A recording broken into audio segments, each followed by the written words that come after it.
Danute, kaip vertinate teismo sprendimą, ką tik išgirsta? Teigiamai, tik teigiamai.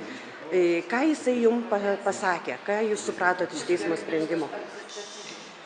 Eidama į teismą tikėjausi, kad Lietuvoje tik teismai vykdo teisingumą. Vat šitą teisingumą šiandien ir išgirdau. Esu grąžinama į tas pareigas, iš kurių buvau neteisėtai pašalinta, nesudaryta buvo sutartis su manimi.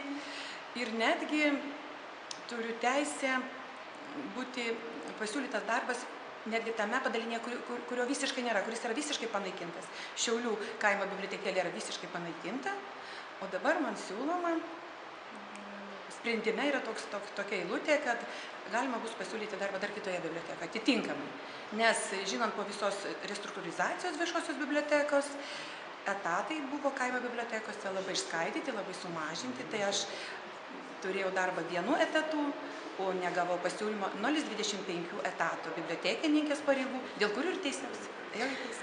Danute, sakykit, jūs patenkinta teismo sprendimu? Taip, pilnai. Patenkinta. Pilnai. Ką galėtumėte pasakyti tiems, kurie dar laukia bylų savo, arba kurie suabejojo ir nesikreipė į teismą? Tik viena, tikėti savimi, tikėti, kad tiesą tikrai vykdo teismai ir drąsiai juos eiti, nes jie tikrai supranta žmogų ir jie yra tiesos pusėje. Vienintelis kelias – netylėti, kalbėti apie tai. Žodžiu, Lietuvos teismais galime tikėti? Taip, tikrai taip. Mano atveju tai tikrai. Būkit drąsūs, kreipkitės, nebijokit tiesos. Tiesa yra vienintelė, ją tik reikia kartais apginti. Gaila, bet reikia ją ginti. Ačiū.